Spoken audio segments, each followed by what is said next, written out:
सुखदेव जी ने देवताओं को योग्य नहीं समझा और कहा, क्व सुधा क्व कथा लोके क्व काच क्व मणि।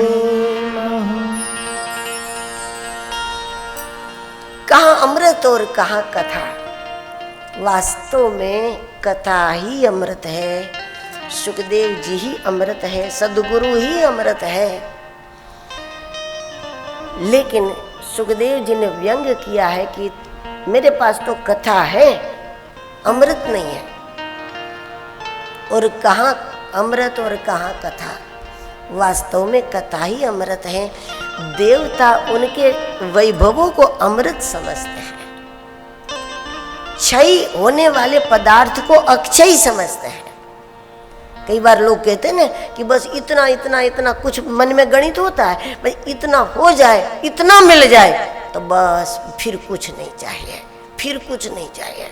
तो मतलब उसको वो अपना आधार समझते हैं, जीवन का अमृत समझते हैं। वो अमृत नहीं है। देवता जो लेकर गए वो क्षय पदार्थ है, अक्षय वस्तु सुखदेव जी के पास। दूसरा बताया, श्री नारद जी ने जब कलयुग का माहौल देखा और कलयुग के माहौल को देखकर कलयुगी जीव को घर घर में ज्ञान भक्ति वैराग को स्थापित करके प्रत्येक जीवात्मा को सुख पहुंचाने के लिए व्यग्र थे नारद जी। और तब नारद जी ने भी बद्रीनाथ में गए और बद्रीनाथ में उनको सनकादिक मुनि मिल गए और सनकादिकों ने भागवत सुनाया और हरिद्वार में भागवत हुआ, आनंद तट पर भागवत हुआ। और तभी नारद जी घर घर में जन जन में ज्ञान भक्ति वैराग को स्थापित करने का अपना संकल्प पूर्ण कर पाए। और तीसरा बताया धुंधुकारी का दृष्टांत कि धुंधुकारी जैसी कोई प्रेत आत्मा भी क्यों न हो, श्रीमद् भागवत से उसका भी उद्धार होता है। भागवत में भागवत की महिमा को संत महात्मा सुनावे वो तो स्वाभाविक है, लेकिन प्रेत ने भी प्रेत योनि से मुक्त होने के बाद धन्या भागवती वार्ता धुंधुकारी बोला है। भागवत का महात्म्य धुंधुकारी भी बोला है। धुंधुकारी जैसा कोई प्रेत, प्रेत उसको कहते हैं जो व्यक्ति सुबह से शाम तक यही सोचता है कि मुझे किस व्यक्ति से सुख मिल जाए, किस वस्तु से सुख मिल जाए। वस्तु और व्यक्ति से सुख प्राप्ति का विचार जो दिन रात करते हैं वो प्रेत है। क्योंकि न चेन्द्रस्य सुखम किंचित न सुखम चक्रवर्ती न। सुख चक्रवर्ती को भी नहीं है, इंद्र को भी नहीं है।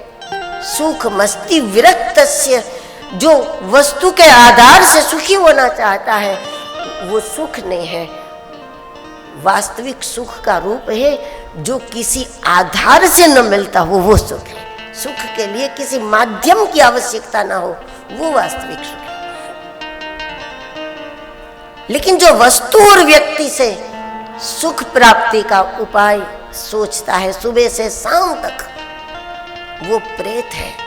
और ऐसी प्रेत अवस्था के लोग जाने अनजाने में भी कहीं सत्संग में आसन लगा ले, भागवत में बैठ जाए तो भागवत से उसको वास्तविक सुख का मार्ग मिल जाता है। और भागवत उसको ये बता देता है कि तू ये सोचता है कि मुझे ऐसा क्या हाथ लग जाए जिससे मैं सुखी हो जाऊं, लेकिन वास्तव में जो हाथ लगा है उससे परे हो जाओ, वही सुख का मार्ग है। क्योंकि पकड़ते पकड़ते पकड़ते कितना पकड़े, इसका कोई अंत नहीं है। लेकिन छोड़ते छोड़ते छोड़ते सारी चीजें छूट जाएगी, उसका तो अंत हो जाएगा ना। जो छोड़ने वाला मार्ग है उसका तो अंत जल्दी हो जाएगा। मनुष्य के पास कितना सामान, कितनी चीजें, 5-25 कितनी हो सकती है। सुख तो 5 ही है, शब्द स्पर्श रूप रसगंध, छठवीं कोई चीज ही नहीं है। ये 5 से ही फिर 5 करोड़ भले रूप ले ले वस्तुओं में, लेकिन है तो 5 ही। तो छोड़ते छोड़ते जिसको सुखी होना है वो मार्ग ही संभव है, उसका अंत है। पकड़ने वाले का कोई अंत ही नहीं है। मिल जाए तो मिट्टी है, खो जाए तो सोना है। ये दृष्टिकोण सुख देता है। दुनिया जिसे कहते हैं जादू का खिलौना है। इसका विचार परिवर्तन होता है और वास्तविक सुख का उसको मार्ग प्राप्त होता है। ये 3 प्रसंग बताए हैं पूरे महात्म्य के।